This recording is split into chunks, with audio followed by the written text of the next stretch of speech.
Student, मैं doctor Randhir Kumar Gupta. जैसा कि आप लोग जानते हैं कि आदरणीय प्राचार्य महोदय के निर्देशानुसार हम लोग रिवीजन क्लास में जुड़े हुए हैं। हमने पहला लेक्चर राष्ट्रपति के रूप में बताया। आज मेरा दूसरा लेक्चर है जिसका नाम है रीट। रीट हमारे एग्जामिनेशन के व्यू से बहुत ज़्यादा इम्पोर्टेंट है और यह सेमेस्टर फर्स्ट में भी आता है और सेमेस्टर 5 का भी यह पार्ट है जो कि हम लोग प्रशासनिक विधि के रूप में पढ़ते हैं। और भी तरह तरह के एग्ज़ाम, कॉम्पिटिटिव एग्ज़ाम जैसे यूपीएससी जैसे कि एसएससी एग्ज़ाम में भी रीट का बहुत ज़्यादा जो है महत्व है, इम्पोर्टेंट है, क्वेश्चन आता है और यह बहुत ही इजी टॉपिक है। आज हम उनके बारे में चर्चा करेंगे। जैसे कि मान लिया जाए कि हम एग्जाम्पल लें कि मेरे पास एक लैंड का टुकड़ा है, ना तो हम उसको फेंस कर सकते हैं, ना हम उसमें जो है बिल्डिंग बना सकते हैं। तो क्या उस स्थिति में अगर हम जो है लैंड का एंजॉय नहीं कर पाते हैं तो क्या उस स्थिति में उस लैंड का हमारे लिए कोई वैल्यू है क्या? उस स्थिति में हमारे लिए लैंड का कोई वैल्यू नहीं है। उसी तरह से हम यहाँ पढ़ेंगे कि हमारे पास जो कि मौलिक अधिकार हैं जो भाग 3 में वर्णित हैं। मौलिक अधिकार भारतीय संविधान के अनुच्छेद 12 से 35 तक जो है चर्चा किया गया है। हम जानते हैं कि जब संविधान हमको अधिकार दिया है तो उसका संरक्षण करने का भी पावर, अधिकार कॉन्स्टिट्यूशन को होगा। मेनली आज हम लोग जो है क्या है, पूरा का पूरा जो है हमारा मौलिक अधिकार 4 आर्टिकल में सिमटा हुआ है। आर्टिकल 13 जिसमें हम जुडिशियल रिव्यू की बात करते हैं। आर्टिकल 359 जो इमरजेंसी को बताता है और बताता है कि इमरजेंसी के बिना हमारा फंडामेंटल राइट का हनन नहीं होता है, यानी कि फंडामेंटल राइट को कोई छीन नहीं सकता है। और उसके बाद आर्टिकल 32 जो हम लोगों का ये जो है संवैधानिक उपचार के रूप में जाना जाता है। ये रीट जो है मेन जो है क्या है, जब हमारे मौलिक अधिकार का हनन होता है तो हम जो है सुप्रीम कोर्ट के सामने, हाई कोर्ट के सामने हम अपने अधिकारों की याचना करते हैं कि हमारा फंडामेंटल राइट का ये हनन हो रहा है, इसको बचाना है। इस स्थिति में यह जो है इतना ज़्यादा इम्पोर्टेंट है। जिस तरह से हम लोग जानते हैं कि हमारे संविधान का प्रहरी उच्चतम न्यायालय होता है, उसी तरह से फंडामेंटल राइट का भी जब अगर हनन होता है तो उस स्थिति में सुप्रीम कोर्ट के द्वारा सुप्रीम कोर्ट में हम अर्जी लगा सकते हैं और हम अपने जो है फंडामेंटल राइट को बचा सकते हैं। अगर कहा जाता, डॉक्टर भीमराव अंबेडकर ने कहा है आर्टिकल 32 को कि यह संविधान का हृदय और आत्मा है। यहाँ पर एक बात हम स्पष्ट करना चाहते हैं कि एक और कहीं हम लोग पढ़ते हैं कि प्रस्तावना संविधान की आत्मा है, लेकिन जब आपको क्वेश्चन आए कि डॉक्टर भीमराव अंबेडकर के अनुसार संविधान की आत्मा कौन है, तब हम आर्टिकल 32 की बात करेंगे। लेकिन अगर जो है सिंपल वे में आए कि क्या हमारा संविधान जो है किसका आत्मा है, तो हम कहेंगे कि प्रस्तावना संविधान का आत्मा है। यह जो है इतना ज़्यादा जो है इसका इम्पोर्टेंट है कि ज़्यादा से ज़्यादा लोग इसका जो है यूज़ करते हैं। यह सबसे पहले जो है क्या है कि आपका जो है आर्टिकल अंग्रेजी कानून से लिया गया है और यह जहाँ पर जो है इसको जो है विशेषाधिकार के रूप में जो है हम लोग जो है इसको जो है मानते हैं। लेकिन इसकी जो है रीट जो है जारी करने की अवधारणा यह यूके से ली गई है। हमारा फंडामेंटल राइट यूके से जो है लिया गया है। हम आपको जो है क्लास में बताए थे, जब फंडामेंटल राइट की बात कर रहे थे तो उस समय हम जो है यूके के बारे में जो है बात कर रहे थे। इस तरह से हम देखते हैं कि जब हमारे फंडामेंटल राइट का हनन होता है तो हम दो कोर्ट के पास याचना के लिए जाते हैं।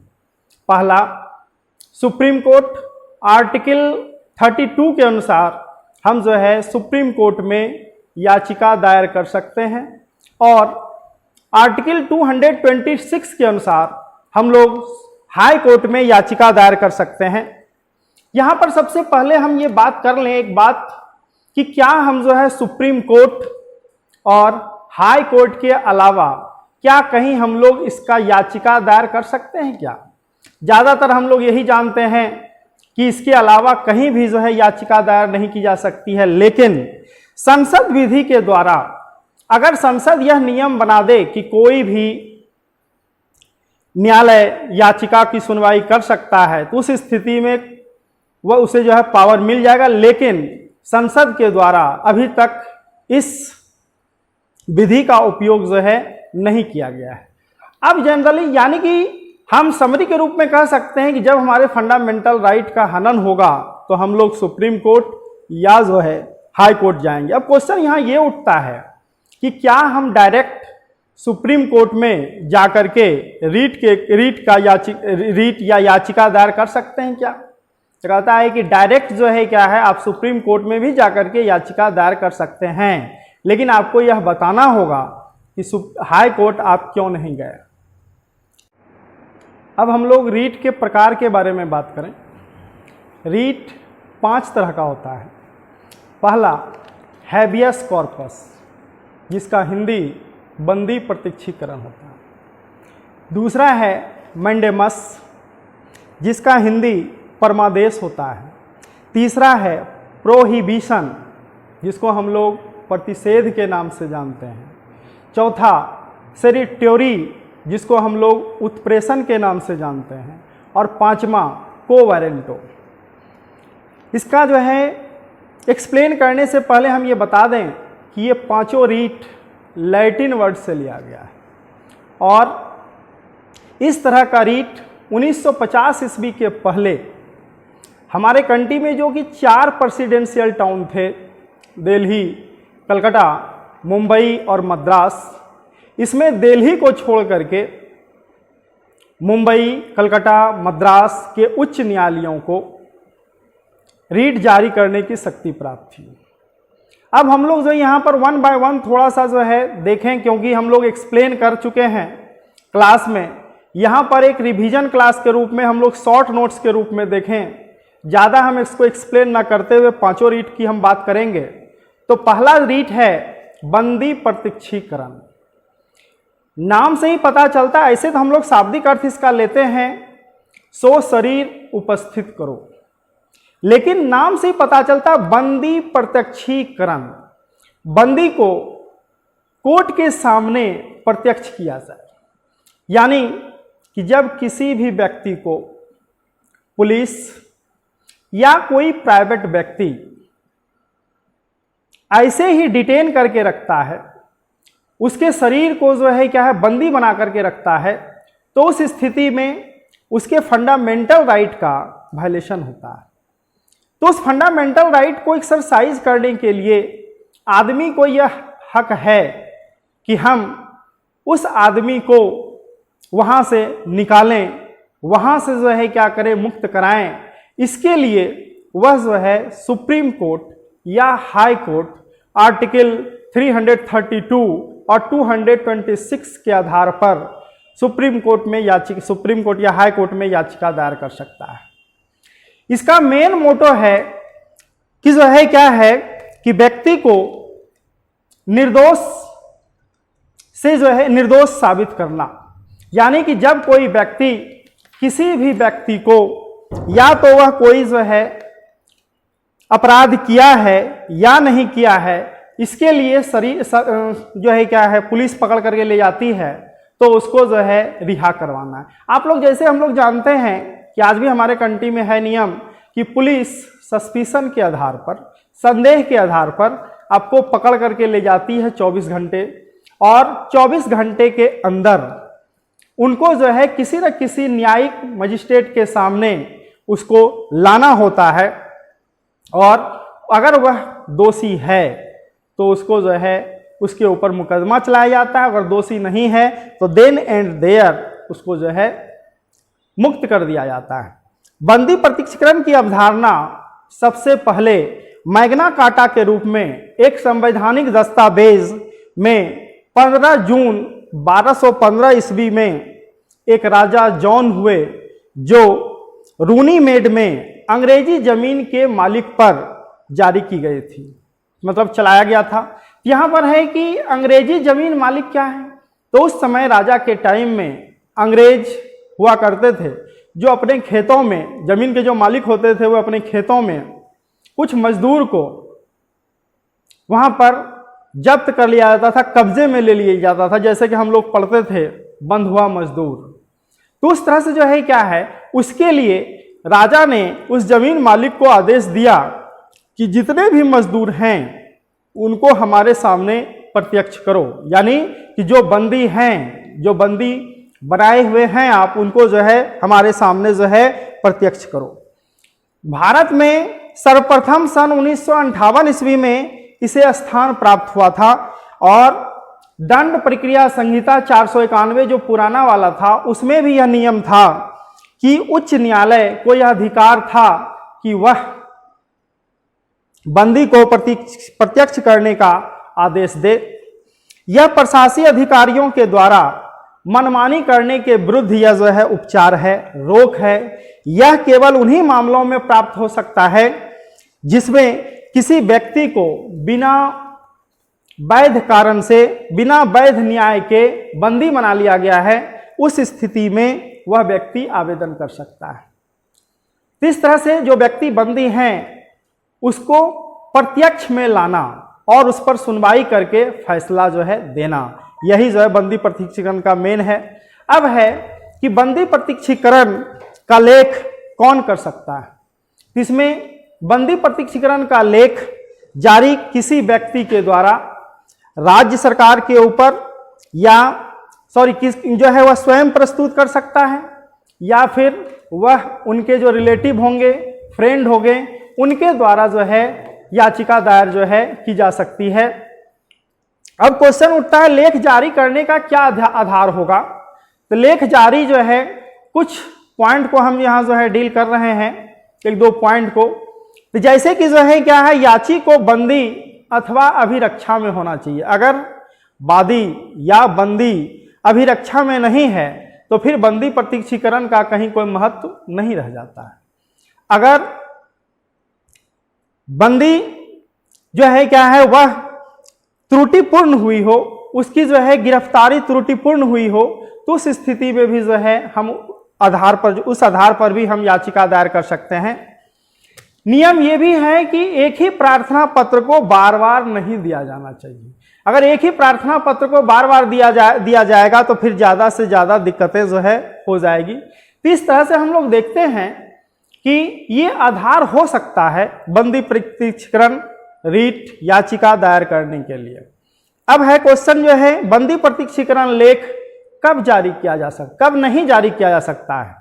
तो जब न्यायालय को ऊपरी तौर पर यह पता चल जाता है कि बंदी को न्यायालय के आदेश के अनुसार बंदी बनाया गया है, जो जरूरी था, क्योंकि वह तो जो है किसी निश्चित न्याय के लिए, उसको सजा देने के लिए बंदी बनाया गया था। तो इस स्थिति में उस पर जो है मुकदमा दायर नहीं किया जा सकता है, यानी कि जो है रीट दायर नहीं किया जा सकता है। उसके बाद अगर बंदी को जो है क्या है ना बनाया गया हो, बंदी को छोड़ दिया गया हो, तो उस स्थिति में भी याचिका हम जो है दायर जो है नहीं कर सकते हैं। अब यहाँ पर एक क्वेश्चन यह भी है कि लेख किसके विरुद्ध जारी की जा सकती है। तो लेख या तो जो है क्या है राज्य सरकार के विरुद्ध जारी किया जा सकता है, या फिर प्राइवेट व्यक्ति के विरुद्ध भी जो है क्या हो सकता है, जारी किया जा सकता है। इस तरह से देखते हैं कि बंदी प्रत्यक्षीकरण जो है क्या है, बंदी को प्रत्यक्ष करने का जो है रीट है।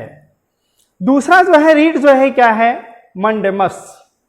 मंडेमस का हिंदी हम बताए हैं परमादेश।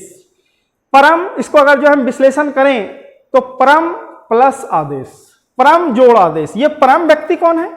परम जो है क्या है, सुप्रीम कोर्ट और हाई कोर्ट है। यानी सुप्रीम कोर्ट और हाई कोर्ट यह आदेश देते हैं। किनको आदेश देंगे? सरकारी कर्मचारी वगैरह को देंगे और भी कुछ लोगों को दे सकते हैं।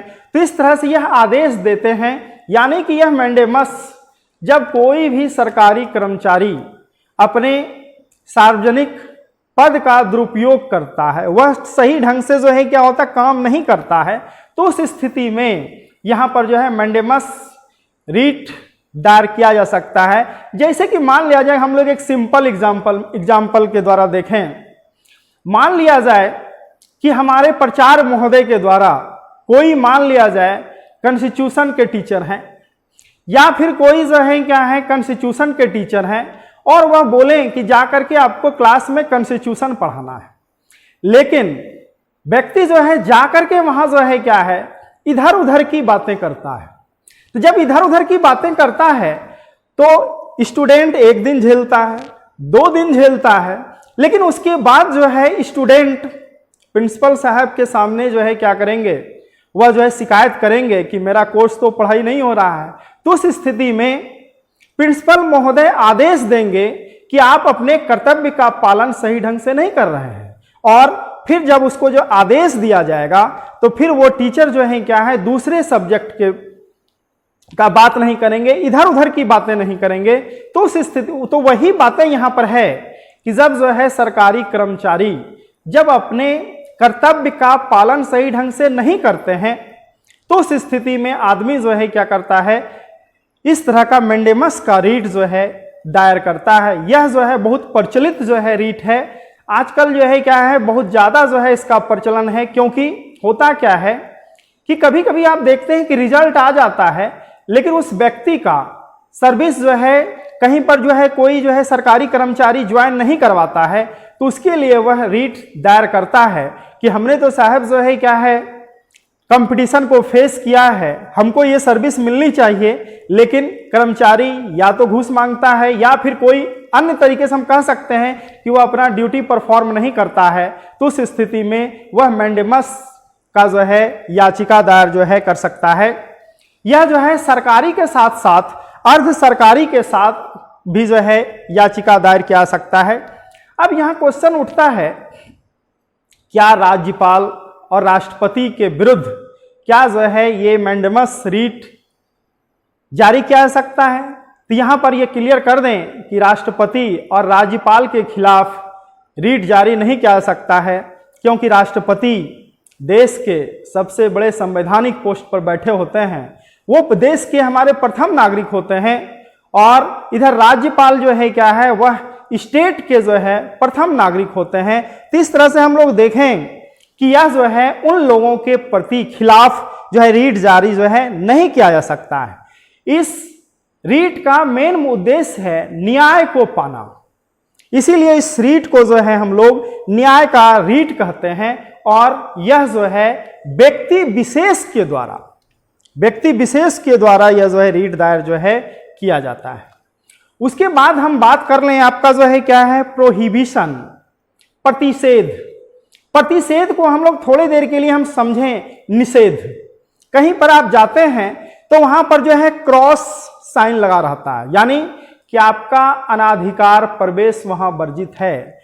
उसी तरह से इस रीट में के द्वारा भी हम लोग जो है देखेंगे कि जो है कि इसमें जो है प्रतिषेध रोकना, जिसका मीनिंग होता है जो है क्या रोकना, जारी करने का जो है मेन उद्देश्य यह है कि किसी विशेष मामले में कार्यवाही जारी करने, यानी कि जो है सुप्रीम कोर्ट अधीनस्थ कोर्ट को यह आदेश देती है, यह निषेध देती है कि आप जो काम कर रहे हैं यह आपके जुडिक्शन में नहीं आता है, इसलिए आप इसको जो है काम जो है नहीं करें। यानी कि जब जो है क्या होता है कि अधीनस्थ न्यायालय किसी डिसीजन को देने के लिए रेडी होते हैं, तो उस स्थिति में सुप्रीम कोर्ट या हाई कोर्ट उस पर जो है रोक लगाती है कि यह काम आप जो है नहीं करें, क्योंकि यह जो है क्या है आपके प्रयोग क्षेत्र से यह जो है बाहर है। वास्तव में जो कि अधीनस्थ न्यायालय के पास अधिकार नहीं होता है, वह अगर कोई काम करता तो उस पर जो है क्या करना है प्रतिषेध लगाना। यानी जैसे कि हम लोग देखते हैं, हम लोग कभी चलते हैं तो देखते हैं लिखा रहता रोड पर कि इस पुलिस स्टेशन का जो है या फिर इस क्षेत्र का सीमा जो है क्या हो जाता है, समाप्त हो जाता है। तो कहने का मतलब है सब पुलिस स्टेशन का जो है सीमा जो है क्या होता है, सुरक्षित रहता है। उस स्थिति में दूसरे के सीमा में जाकर के काम नहीं करना है। तो उसी तरह से अगर जो है अधीनस्थ न्यायालय, इसका मेन जो है थीम है कि अगर अधीनस्थ न्यायालय कोई ऐसा काम करता है जो उसके जुडिक्शन में नहीं है, तो यहाँ पर जो है पब्लिक रीट दायर जो है कर सकता है। चौथा है सेरोस्टरी, जिसको हम लोग उत्प्रेषण के नाम से जानते हैं। उत्प्रेषण में सबसे पहले हम लोग बता दें, यहाँ पर हम लोग थोड़ा सा कंपैरेटिव स्टडी कर लें प्रोहिबिशन और सेरोस्टरी में। यहाँ पर हम लोग एक बात जानते हैं कि prevention is better than cure. यहाँ पर प्रिवेंशन, आप जानते हैं कि प्रिवेंशन और क्योर में क्या डिफरेंस है। प्रिवेंशन हम रोकते हैं और क्योर जब हम जो है क्या होते हैं डिजीज से ग्रसित हो जाते हैं तब हम क्योर होने के लिए जाते हैं। दोनों के बीच जो है डिफरेंस ये है कि इसमें जो है क्या है, डिक्री आदेश प्रोनाउंसिएशन करने के पहले ही रोक दिया जाता है, जबकि सरसरी में डिसीजन दे दिया जाता है। किसके द्वारा?